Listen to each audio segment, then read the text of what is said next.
Rent versus buy in Canada. This will change how you think. Have you ever heard someone say that renting is just throwing money away? It's one of the most common financial beliefs in Canada.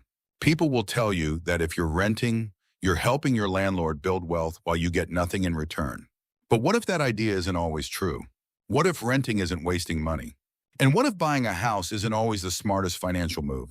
Today we're looking at rent versus buy in Canada, why renting isn't the financial mistake many people think it is, and why the right answer depends entirely on your situation. Let's get started. The biggest argument in favor of buying a home is equity. When you make a mortgage payment, a portion of that payment goes toward owning more of the property. Over time, that ownership can grow substantially. For many Canadians, their home becomes their largest asset. That's a real benefit. But what people often forget is that a mortgage payment is only one part of the cost of home ownership. Owning a home also means paying property taxes, home insurance, maintenance, repairs, landscaping, snow removal, appliance replacements, and unexpected emergencies. If your furnace dies in January, you're paying for it. If your roof starts leaking, you're paying for it. If your hot water tank fails, you're paying for it. If your driveway needs work, you're paying for it. These costs can add up to thousands of dollars every year. Many first-time buyers focus only on the mortgage payment and underestimate everything else that comes with ownership. Now let's look at renting. When you rent, you're paying for a place to live. That's not wasting money. You're paying for shelter. You're paying for a roof over your head. You're paying for comfort, security, and convenience. Nobody says buying groceries is wasting money because the food eventually disappears. Nobody says paying your power bill is wasting money because you don't own the electricity. Housing is the same. You're paying for something that provides value today.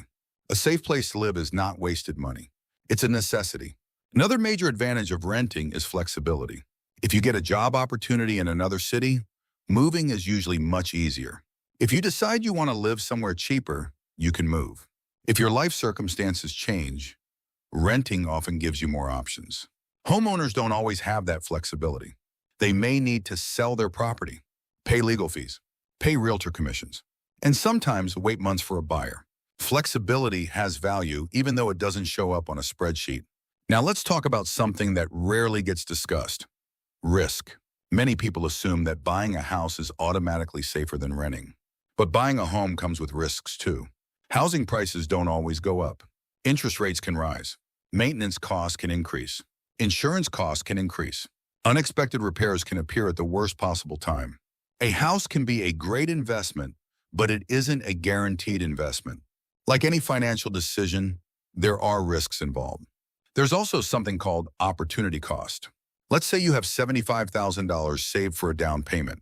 If you put that money into a house, it may grow through home appreciation. But that money is no longer available for other investments. You can't invest the same dollar twice. That doesn't mean buying is wrong. It simply means every financial choice involves trade-offs. One of the biggest myths in personal finance is that homeowners automatically build wealth while renters automatically fall behind. The truth is much more complicated. A homeowner who is constantly stretching their budget may struggle financially for years. A renter who consistently invests every month may build significant wealth over time. The difference isn't always the house. The difference is often the financial habits behind the decision. Saving matters. Investing matters. Managing debt matters. Spending less than you earn matters. Those habits build wealth whether you rent or own. Let's imagine two people.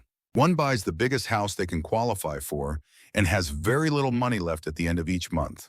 The other rents a reasonable apartment and invests several $100s every month for decades. Who ends up wealthier? The answer isn't obvious. It depends on the numbers. That's why there is no one-size-fits-all answer. Buying a home can absolutely be the right decision. For many Canadians, home ownership provides stability. It can protect against rising rents. It can provide a sense of pride in ownership. And over the long term, it can help build equity. Those are all real advantages. But renting can also be a smart financial choice, especially if it allows you to maintain flexibility, lower your costs, and invest consistently. The biggest mistake people make is treating rent versus buy as an emotional argument.